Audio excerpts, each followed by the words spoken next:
Hi, welcome to the Computer Science 10 Structured Programming 1 lectures. I'm going to pick up where we left off in classes. This video is for your knowledge and for you to go back as well as notes.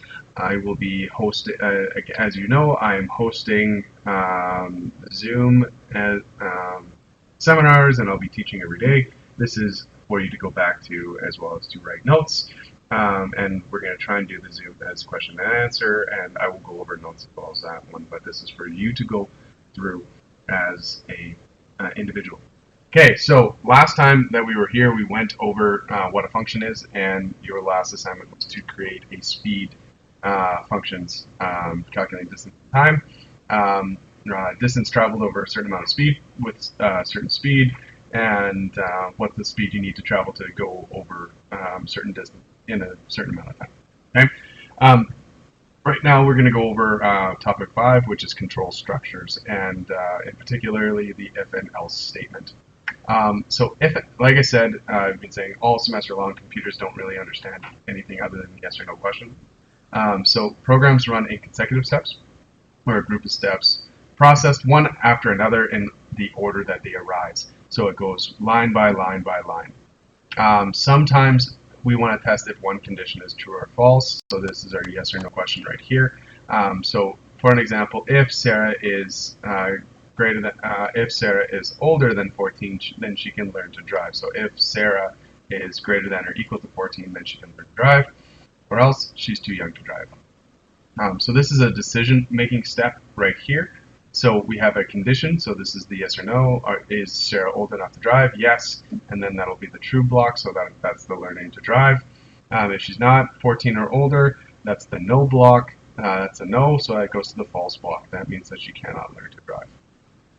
So in practice, this looks like, so name Sydney, and then I'm using a length function. So if length of name is greater than 15 characters, print you have a long name.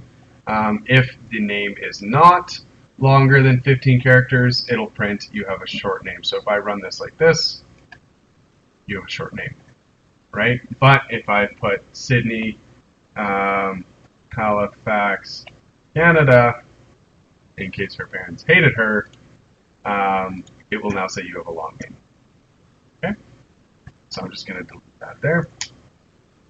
So this was the true block. This is the false block.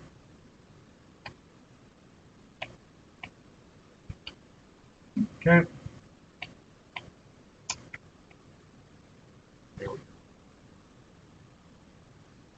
All right.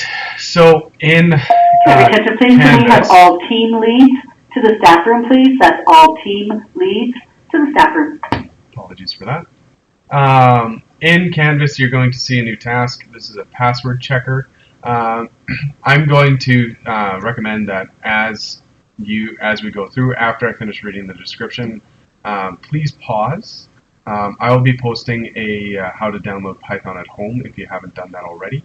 But after each task, please press pause and complete each task in order. So for task 1 here, what you're going to do is you're going to create a program that prompts the user for their age. Right? So right here, you're asking the user, so the person typing, what their age is. So you need to have a variable for age, okay, and it needs to be an integer. Okay. Task 2, part 2 of task 1 is if their age is less than 14, then it should produce a simple funny statement. Okay. Step 3, if their age is greater than or equal to 14, it should produce a different statement. You're going to write this in your IDLE, and you're going to save it as simple if statement. Okay, so this is where you press pause. Do task 1. Okay, moving on to task 2. Create a program that prompts the user for their name and the year that they were born. Okay, so you need a variable for year, and you need a variable for name. Right? Think about the data types that you need for a name versus a year. What is this data type going to be versus what is this data type going to be? Right? Your hints are one is going to be a string and one is going to be an integer. If the year is after 1999, the program should output welcome and then name, you are a 21st century child. So think back on how you put strings together and how you put integers together.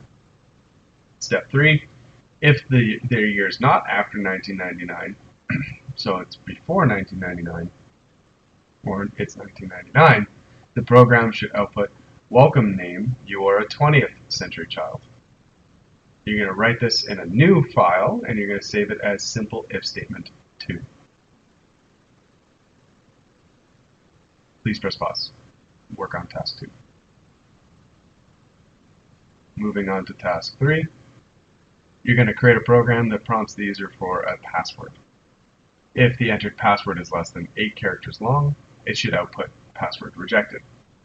If the entered password is at least 8 characters long, it should output password accepted. Create your program in script mode and save it as simple if statement 3. Now think back to the examples that I made in this lecture right here. I used the length method, right? So that's LEN, length method. That's your hint. You need to use the length method. Okay, press pause and work on task 3.